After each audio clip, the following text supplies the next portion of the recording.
अय्याम की एक गर्दिश है, ज़माने की एक गर्दिश है, और ज़माने की कसम कि वो इंसान खसारे में जो ईमान नहीं लाता।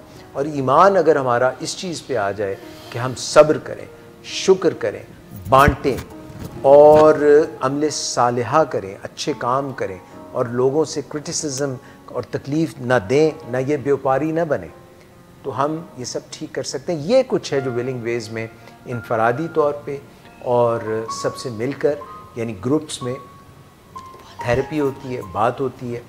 और चाहे डायबिटिक्स इंस्टीट्यूट हो, चाहे वज़न का मामला हो बड़े हुए का, या तोंद, कहते हैं कि तुम बेटा बहुत फलो फूलोगे, बहुत आगे बढ़ोगे, पता चला बंदा पीछे रह गया, तोंद आगे बढ़ गई। तो ये नहीं चाहिए, बल्कि पूरे का पूरा बंदा आगे बढ़े, इंसान आगे बढ़े। तो this is what we do here in Willing Ways in Diabetics Institute Pakistan.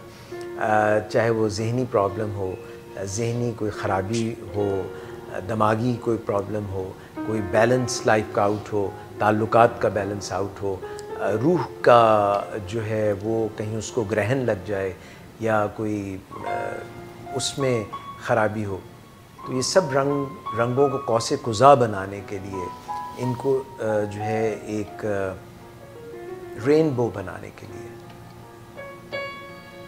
अच्छा सुनो, अच्छा बोलो, अच्छा खाओ, अच्छा पहनो, अच्छा कहो, अच्छा जियो, और जब चले जाओ इस दुनिया से तो ये तो एक इंतकाल है, ये एक तब्दीली है, और तब्दीली तो रूनुमा होगी।